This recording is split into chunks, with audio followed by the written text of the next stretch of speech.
All right, today we're going to dive into the work of the historian Flavius Josephus to really get a handle on the reign of a Judean king, Alexander Janneus.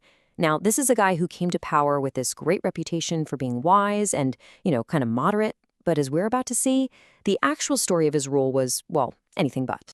So, Josephus really sets the stage for us here. When Alexander Janneus first gets the crown, everyone sees him as the steady hand, the mature, sensible choice. That's the expectation, right? That he's going to be this calming influence, not some hothead looking for a fight. And that, of course, is the million-dollar question. Did the reality of his reign, which lasted nearly 3 decades, actually match up with that promising start? Let's follow the breadcrumbs Josephus leaves for us and see what really went down. Okay, so where does our story begin? Well, where every king's story begins, making sure nobody can take the throne from you. And the very first things Alexander did after becoming king, well, they give us a pretty stark look into the kind of ruler he was really going to be. I mean, the contrast here is just wild, isn't it? On one hand, you've got this brutal, cold-blooded pragmatism. A potential rival, even your own brother, has to go, period. But on the other hand, he rewards his other brother for being loyal and this is the key part, for not wanting power. He's using both a sword and a reward to lock down his position from the very start. So, with things at home seemingly buttoned up, Alexander immediately turns his attention outward. You see, his ambition wasn't just to rule the kingdom he had, it was to make it bigger. So, this next chapter of his life is all about relentless, nonstop war with his neighbors. Just look at this timeline. It's an absolute whirlwind. He fights Ptolemy, then he knocks over 2 major cities. It looks like he's totally unstoppable. But then, bam, he gets hit with this devastating ambush. So does he retreat? Give up? No way. He just pivots, turns his entire army towards the coast, and starts a whole new campaign there. The takeaway is pretty clear. This guy did not quit. But we can't just gloss over that ambush. Before he got those wins on the coast, Alexander's army took a massive, staggering hit. It was a truly catastrophic defeat, and the cost was just immense. 10,000. Let that sink in for a second.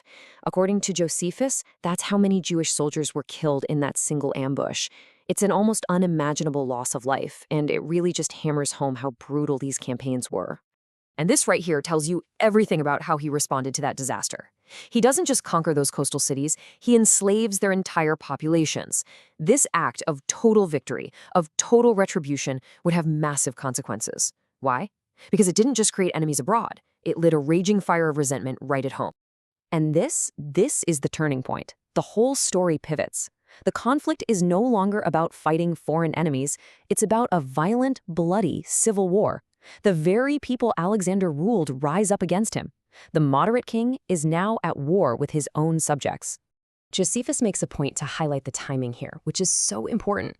The rebellion explodes during a sacred festival, a time when the whole nation was gathered in Jerusalem. This wasn't just some political squabble. This was a deep public rejection of their king, happening at the holiest time of the year. The anger had absolutely boiled over. This slide just lays the division bare. I mean, think about this for a second. The king of Judea couldn't trust his own people to fight for him. He had to hire foreign mercenaries, soldiers from places in modern-day Turkey, to put down a rebellion of his own Jewish subjects. The kingdom was truly and tragically at war with itself. So, how does this all end? Well, the resolution is just as brutal as the conflict itself, and it's what would cement Alexander's reputation for the rest of his reign, defining him not as moderate, but as something else entirely. Over 6,000. That's the number of rebels, his own people, that were slain by his mercenary forces right there in Jerusalem to crush the uprising. It was a flat-out massacre, and it was meant to end any and all opposition. And here's the tragic irony in all of this. Alexander Janneus keeps his throne. He wins. But he's a king who was saved by foreign swords, now ruling over a nation that sees him as the enemy. So what does a king in that position even do next? He doesn't miss a beat. He immediately projects strength. He takes the same army that just slaughtered thousands of his own people and marches it straight into Arabia. He conquers his neighbors, forcing them to pay tribute, and then, for the grand finale, he goes back to Amathus, the scene of his greatest defeat, and just demolishes the fortress. He basically turned a bloody victory at home into a terrifying show of power for everyone else.